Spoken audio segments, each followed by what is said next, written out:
You lost your son, your marriage fell apart, your mother died soon afterwards, your business was impacted, you nearly went bankrupt. And that's right.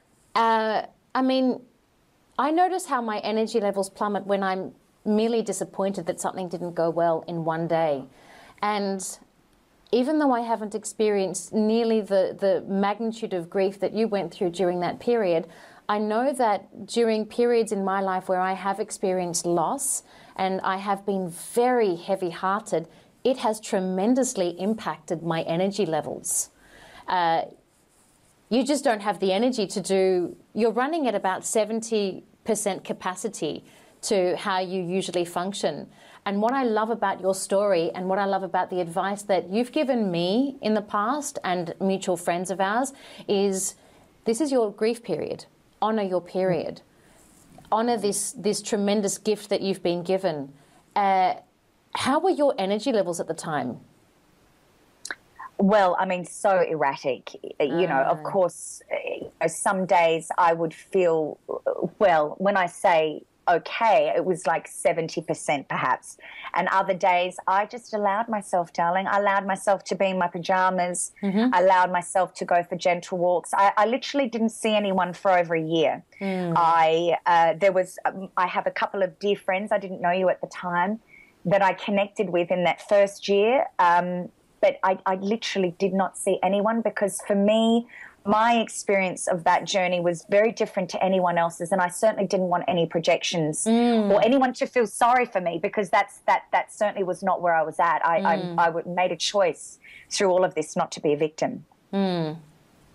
You know, and that was very important to me, that this was my journey and that I was going to honor it in a way that felt right for me. It was not about helping others to feel good at a time where I was in my deepest grief. Right. Which is what a lot of people do.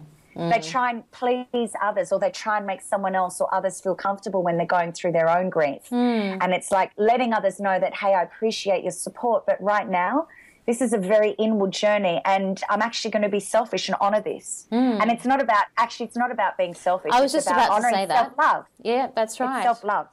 It's honoring what you need at the time. I mean, this is the heart chakra. This is, you know, if we aren't full of what we need, which is love and self-love, how can we possibly extend that out to anybody else? It's impossible, isn't it? Exactly. Yeah, and I love that you honoured that, especially because during times of loss, even though many of us can be incredibly well-meaning, it's sometimes words don't even need to be exchanged. A friend of mine had a similar experience with a miscarriage when she was 6 months.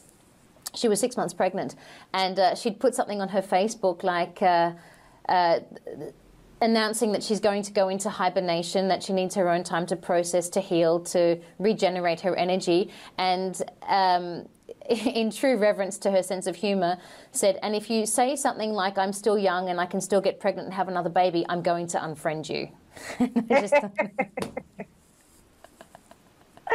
Yeah, it's very easy for us to come up with those old adages, you know, that we're all so used to hearing. It's like, no, we don't actually need to hear that right now.